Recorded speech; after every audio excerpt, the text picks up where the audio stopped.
apporter quelque chose dans les renforcements. Je dis bien du vouloir vivre collectif congolais. Dans le renforcement de la cohésion nationale, je dirais pourquoi pas. Monsieur Pouella, vous acceptez la médiation de Sassou ou finalement c'est Mary Robinson ou personne d'autre? Merci beaucoup. Madame, je pense que lorsque, vous êtes tellement élevé, avez suffisamment de maîtrise dans la conduite des débats, lorsque... Ne me reprochez pas la question du temps, vous avez autant de minutes pour parler. Oui, ok, je vais le faire, mais lorsqu'il évoque un sujet, si je peux réagir, parce que lorsqu'il passe directement... toujours dans le même sujet. Ok, parce que j'aimerais quand même les rencontrer. Je pense que nous sommes venus pour réfléchir sur un thème bien précis. Il est anormal et il n'est pas assez haut que de parler des individus. Je pense que parlons, à moins que cet individu fasse l'objet, comme le président de la République, justement. Comme ça s'ouvre, parce que vous sollicitez sa médiation. Non, je n'arrive pas à ce niveau-là. Parce que M. Papi Tamba, apparemment, a de l'antipathie vis-à-vis du président Étienne Tshisekedi, tout simplement parce qu'il avait été élu. Non, moi, nous l'avons soutenu. C'est une antipathie vis-à-vis de M. Kabila, c'est pareil. Donc c'est non. Bonnet blanc. Je n'ai pas de l'antipathie vis-à-vis de la personne, mais vis-à-vis de la méthode, des méthodes, du système, du régime, qui est vraiment à côté même du bon sens. Tout simplement. Alors, nous sommes l'opposition. N'est-ce pas? Vous avez un match de football. Parlons Vita Imana. Vous avez... Des adversaires de taille. Oui, des adversaires de taille. Vous avez une des deux équipes qui va même trouver celui qu'on trouve que non, ce serait l'arbitre. Il va, il s'embrasse, ils restent ensemble. L'autre dit, il n'y a pas de problème, nous faisons confiance à celui-là que nos adversaires sont partis voir. Est-ce que vous avez vu des opposants courir là-bas? Mais nous avons vu... On a quand même vu Monseigneur Mosengo rencontrer aussi... Vous l'appelez opposant? Mais il a toujours eu une position d'opposant. Non, mais madame, c'est l'église on connaît quand même la position de Monseigneur Mosengo par rapport au président Kabila, par rapport aux institutions en place. Non, ne mettons pas Monseigneur, mettons Monseigneur Mosengo à côté. Encore que ça peut... C'est une garantie aussi, une sécurité pour l'opposition. Excusez-moi. Il peut une sécurité pour l'opposition. Mais vous savez qu'ils ont des rapports de famille aussi. Il n'y a pas de problème, mais une raison de plus. Madame, est-ce que je peux parler? Plus. Est-ce que je peux parler? Allez-y, je suis juste en train de vous passer les mots. Ne vous inquiétez pas, je ne vous interromps pas. Merci beaucoup. Madame, nous avons vu justement M. Kabila et sa cour aller rencontrer les présidents Sassou Nguesso. Mais nous, à l'opposition, ça ne nous offusque pas. Quand nous-mêmes, justement, nos adversaires soient partis trouver l'arbitre. Mais nous estimons que cette personnalité a de l'expérience. Cette personnalité connaît les règles du jeu de la République démocratique du Congo ainsi que les acteurs. Nous estimons que cette personnalité, parce que lorsque nous parlons justement de crise de confiance, d'absence de cohésion, l'absence du vouloir vivre collectif. Alors, la cohésion nationale à la majorité, c'est le fait, par exemple, je vous donne des illustrations, de mettre plus du tiers des membres d'un seul gouvernement originaire d'une seule province, de prendre par exemple les officiers militaires originaires d'une seule minorité alors que toutes les tribus, toutes les ethnies en République démocratique du Congo, ce sont des minorités. Nous avons les Bayaka, c'est une minorité par rapport à la mosaïque tribale ou ethnique que nous avons en République démocratique du Congo. Mais lorsque vous avez en tout cas près de la moitié d'officiers généraux de la République, originaires juste d'un petit coin.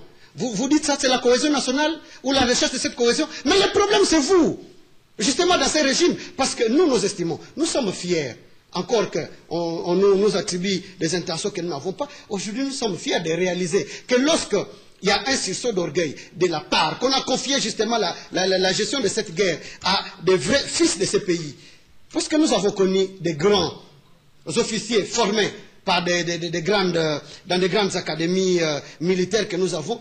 Madame, nous avons connu le Fembouza Mabé. Il a fait des prouesses. N'est-ce pas que vous avez suivi quelques jours après, on l'a envoyé là où il n'y avait même pas la guerre? Mais aujourd'hui, nous avons des dignes fils qui conduisent la guerre. N'est-ce pas que nous enregistrons des prouesses? Alors, pour répondre à la question de Sassou? Non, tout ça c'est pour répondre justement lorsqu'il a eu à dire que non, les opposants ne félicitent même pas. Non, nous sommes très fiers. Mais pour la question de Sassou, nous avons eu à vous le dire, madame, justement, que pour nous, nous estimons que le président Denis Sassou Nguesso, qui est à côté, parce qu'entre nous, il y a crise justement de confiance. Vous voulez justement que...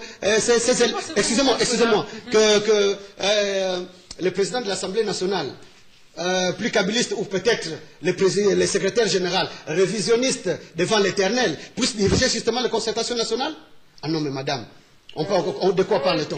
Ont été désignés pour diriger les concertations nationales le président de l'Assemblée nationale qui est de la majorité présidentielle et à côté de lui le président du Sénat, Léon Kengwa Dondo, de l'opposition.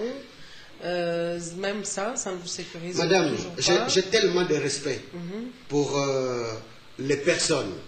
Je n'aimerais pas ouvrir des débats. Je note qu'au mois de janvier 2011, lorsque nous sommes montés à la tribune de l'Assemblée nationale, que même il y a eu un combat au propre comme au figuré, on a reçu des coups de poing pour empêcher qu'on puisse réviser l'article 71 de la Constitution. Les images sont là et les gens pourront même réinterroger l'histoire. Au Sénat, on n'avait pas inscrit cette question à l'ordre du jour. Mais au moins nous avons noté que nous nous sommes retrouvés avec le Sénat qui a débattu de cette question et nous sommes allés au Congrès. Madame, de quoi nous parlons? Lorsque nous étions dans le cadre de l'opposition, encore que pour nous, l'opposition est plurielle, tout le monde se déclare de l'opposition, vous savez. Même ceux qui se retrouvent à Kampala, même ceux qui dirigent, excusez-moi, même celui qui dirige aujourd'hui... J'essaie d'entrer dans vos pensées, j'ai compris ce que vous avez envie de dire. Monsieur Pouila, l'opposition qui se déclare plurielle aujourd'hui, a du mal à trouver une position par rapport à ces concertations nationales. Non, notre position est celle-ci, justement. Attendez, pas les concertations nationales, mais un dialogue. Oui, excusez-moi, madame. Donc tous, vous êtes aujourd'hui, c'est-à-dire que le courant, je ne sais pas si je vais appeler ça comme ça, vous avez le courant avec Vital Kamere et tous les autres, Zaïd Ngoma et tous les autres, oui. Ils sont pratiquement un courant à part. Le Front uni de l'opposition, qui était en conclave. Oui, nous n'avons pas pris part. Et vous n'avez pas pris part justement à ce conclave. Oui. Vous vous réunissez au sein des facs. Oui, force acquise au changement. Eux ne sont pas venus avec vous. En même temps, le MLC, qui est une autre force de l'opposition, la première en tout cas dans les institutions, notamment au Parlement. Hein, non, la deuxième, c'est celui de PES pendant la législature passée. D'accord. Pendant la législature actuelle, c'est l'UDPS qui a des députés invalidés et qui ne reconnaît pas les institutions. Donc on va dire, si l'UDPS ne reconnaît pas, alors on va prendre le MLC en première position. Excusez-moi malheureusement de faire cette analyse, c'est Tshisekedi, le président de l'UDPS, qui nous l'impose. Donc on considère qu'eux ne participent pas à l'Assemblée nationale, malheureusement. Non, la réalité c'est qu'ils sont là, les députés de l'UDPS. Ça c'est un autre débat au sein de l'opposition que vous avez. Là encore, ça frustre un peu la population parce que finalement on ne sait pas trop sur quel pied danser. Encore moi, nous les journalistes, on est très embêtés, on ne sait pas sur quel pied danser. La position, les différentes positions de l'opposition, est-ce que vous pouvez nous aider succinctement à les comprendre pour qu'on sache sur quel pied on va danser finalement lors de ces concertation ou dialogue. Merci beaucoup, madame. L'opposition est plurielle. Justement, les opposants ne sont pas, excusez-moi, j'ai tellement de respect, j'ai du respect pour les amis, ne sont pas, mais je prends juste une illustration. Ces gens, justement, mais l'illustration tombe bien à propos. Mal ou bien, enfin, ça dépend.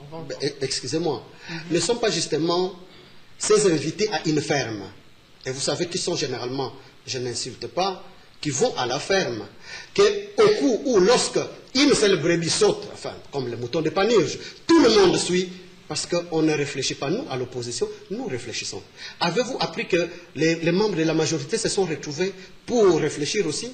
Nous, les autres amis de l'opposition, ont eu des états généraux, ils ont eu leur conclave. Nous, au niveau des forces acquises au changement, pas plus tard, c'est hier que nous nous sommes retrouvés pour réfléchir, pour donner notre position, que nous ne voulons pas des concertations nationales. Nous avons même rejeté l'ordonnance, les convocats, que nous n'irons pas, quand même il y aurait dialogue. Il faut décrisper l'atmosphère politique, l'environnement politique, avec la libération des prisonniers politiques comme le pasteur Coutinho, comme l'honorable Diomi Ndongala et Chaloupa et plusieurs autres.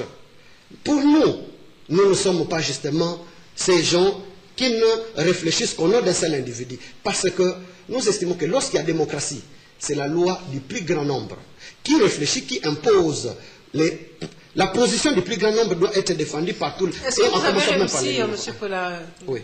Vous avez réussi à dégager un consensus au niveau de l'opposition par rapport à la position du plus grand nombre, finalement, c'est qui a... Mais par exemple, que ce soit les amis, justement, que ce soit les amis qui sont au front commun de l'opposition, comme nous, aux forces acquises au changement, comme à l'IDPS, nous savons que nous rejetons l'ordonnance de M. Kabila, l'ordonnance du 26 juin 2013, nous la rejetons pour, tout simplement parce qu'il y a eu, dans la forme comme dans le fond. Madame, avez-vous déjà entendu, même auprès des étudiants qui sont en première année de graduat de droit, vous avez un numéro 1 de l'exécutif qui signe une ordonnance. Et dans les dispositions finales, on dit, les présidents de l'Assemblée nationale, les présidents du Sénat sont chargés, chacun à ce qui les concerne, de l'exécution de cette ordonnance. Madame, je tombe des nues. Je me pose la question. Est-ce que vraiment, M. Kabila continue à chercher les 15 collaborateurs ou qu'est-ce qu'il y a? On est où là? C'est du jamais vu, jamais entendu. Et puis, vous savez, alors, et puis, M. Kabila, qui devrait... Préparez-vous à réagir à tout ça? Oui, bien sûr, il va réagir de la manière que l'on connaît. Lorsque, justement, vous avez, lui, qui convoque ces concertations, parce que nous estimons c'est le dialogue voulu par le peuple congolais, demandé par les forces de l'opposition, appuyé par la communauté internationale au travers. M. Papi Kabé, lorsqu'il dit que le pays n'est pas sous tutelle, mais il ignore que les accords internationaux ont une valeur supérieure à la Constitution. Ça doit... Excusez-moi, je suis en train de parler. Ces accords doivent s'appliquer. Nous avons la résolution 2098 qui doit s'appliquer. Mais lorsqu'il dit que le pays n'est pas sous tutelle, mais que fait la MONUSCO en République démocratique du Congo? Lorsqu'à longueur de journée, pas plus tard qu'il y a quelques jours, nous sommes en réunion. J'ai lu sur son mur de Facebook que nous sommes en concertation pour répondre aux accusations. Mais lorsqu'il clame tout haut que les forces sud-africaines, les forces de tel pays vont venir. Madame, moi je connais quelqu'un dans cette République qui a prêté serment de préserver l'intégrité nationale. Mais lorsque plus de 18 mois après, qu'une bonne partie du pays est occupée, madame, on est à l'aise et on dit que le pays est souverain. Okay. Non, mais à nous. Monsieur Tamba, j'aimerais quand même que vous... On devait même se redéfinir, dire même, pouvoir même démissionner parce qu'on a failli. Monsieur Pella a dit beaucoup de choses. J'aimerais que vous réagissiez. Je n'arrive pas à vous poser la question parce que finalement je ne saurais pas épingler tous les aspects, mais j'aimerais quand même que vous les preniez un par un. Merci beaucoup. Si notre pays est occupé, il doit l'être depuis 1994.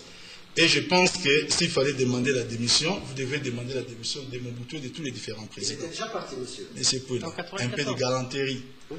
En il est passé à 97, nous sommes présents. S'il vous plaît. Monsieur Pouela, un tout petit peu. Parler. Voilà, bon, je vous ai écouté. Monsieur Tamba, vous pouvez parler. Voilà, merci beaucoup. Vous n'avez pas besoin je de vous ai écouté. le faire remarquer. Non, je ne l'ai fait pas remarquer, mais je l'ai dit. D'accord, il n'y a pas de problème. Moi, je suis là pour gérer ça. Merci beaucoup. Donc, j'aimerais que vous sachiez que tous les différents présidents ont connu ces problèmes. Aujourd'hui, nous arrivons vers la fin de ces problèmes avec l'actuel président.